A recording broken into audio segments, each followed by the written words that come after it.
ప్రజారోగ్యంపై AP అసెంబ్లీలో స్వల్పకాలిక చర్చ సందర్భంగా పీపీపీ విధానంలో మెడికల్ కాలేజీల నిర్మాణంపై సీఎం చంద్రబాబు కీలక విషయాలు వెల్లడించారు. వైసీపీ అసత్య ప్రచారాల్ని ఎండగట్టడంతో పాటు కాలేజీల నిర్మాణం, సీట్ల సంఖ్య, పేదలకు వైద్య సదుపాయాల వంటి అంశాలను లెక్కలతో సహా సభ ముందుంచారు. వైసీపీ చేస్తున్న తప్పుడు ప్రచారాన్ని తిప్పికొట్టారు సీఎం చంద్రబాబు.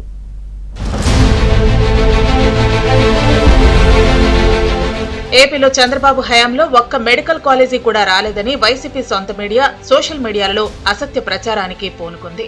ఈ అసత్య ప్రచారానికి ఫుల్ స్టాప్ పెడుతూ సీఎం చంద్రబాబు అసెంబ్లీలో కీలక ఉపన్యాసం చేశారు.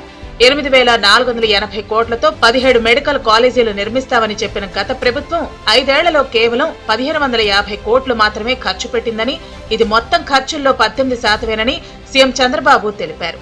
కూటమి ప్రభుత్వం అధికారంలోకి వచ్చిన తర్వాత ఈ 15 నెలల కాలంలోనే 787 కోట్లు ఖర్చు చేసి 9% పనులు పూర్తి చేసినట్లు సీఎం సభల్లో వివరించారు.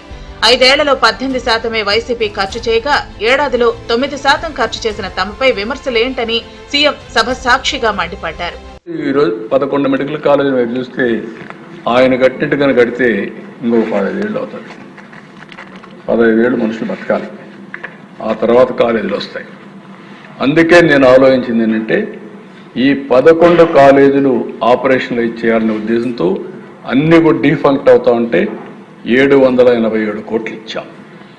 787 కోట్లు ఇచ్చి ఆ 6 కాలేజీల్ని కంప్లీట్ చేసి ఆపరేషన్లు ఇచ్చేసి మిగిలిన 10 కాలేజీలు 11 కాలేజీలు ఆలోచిస్తున్నాం.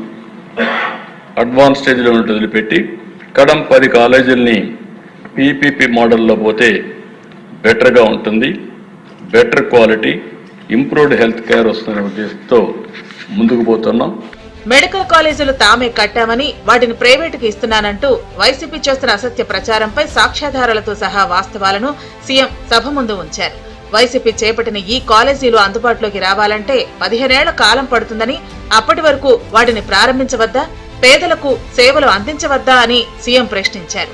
గత ప్రభుత్వ విధానం ప్రకారం కన్వీనర్ కోటాలో ప్రతి కాలేజీలో 64 సీట్లు ఇస్తుంటే కూటమి 75 ఇస్తుందన్నారు. అంటే ప్రతి కాలేజీలోనూ 11 సీట్లు అదనంగా పేద విద్యార్థులకు అందుబాటులో వస్తున్నాయని ఆయన అన్నారు. మొత్తంగా 110 సీట్లు కన్వీనర్ కోటాలో వస్తాయన్నారు. ఉత్తరప్రదేశ్, ఒడిశా, జార్ఖండ్ రాష్ట్రాలు పీపీపీ పద్ధతిలోనే మెడికల్ కాలేజీలు నిర్మిస్తున్నాయని, దాని అర్థం ప్రైవేటీకరణ కాదని అన్నారు. 33 ఏళ్ల తర్వాత కాలేజీలను మళ్లీ ప్రభుత్వానికి అప్పగిస్తారని చంద్రబాబు క్లారిటీ ఇచ్చారు. 14 తర్వాత వచ్చిన గవర్నమెంట్లు దాన్ని ఇంకొక 6 కాలేజీలు పెంచారు. మళ్ళీ నేను 19-20 కంతా 5 కాలేజీలు పెంచాం. 24-25కి అవి 36 కాలేజీలు అయినాయి. ఇప్పుడు మొత్తం కలిసి 38 కాలేజీలు వచ్చే పరిస్థితి వచ్చింది. Government 18, private 18, all India institute medical science 1, గీతం 1. ఈ 36 కాకుండా 2 ఆల్ ఇండియా ఇన్స్టిట్యూట్ 1, గీతం 1, డీమ్డ్ యూనివర్సిటీ, మొత్తం కలిసి రాష్ట్రంలో 38 ఉన్నాయి. ఇది చరిత్ర అయితే ఏదో మీరు తెచ్చేసామని గొప్పలు చెప్పుకుంటూ ఏదేదో మాట్లాడుతూ ఫేక్ న్యూస్ పెట్టి ఫేక్ ప్రచారం చేసి ప్రజల్ని మభ్యపెట్టాలనుకునే ప్రయత్నం చేస్తే వాస్తవాలుగా ఉంటాయి. అధ్యక్ష, ప్రజారోగ్యంపై అసెంబ్లీలో నేడు జరిగిన స్వల్పకాలిక చర్చను మంత్రి సత్యకుమార్ యాదవ్ ప్రారంభించారు. కూటమి ప్రభుత్వానికి వారసత్వంగా ఆరోగ్య వ్యవస్థను అందించారని, నియామకాల నుంచి ట్రాన్స్ఫర్ల వరకు ప్రతి చోట రాజకీయ ప్రాబల్యం అప్పట్లో ఉందన్నారు.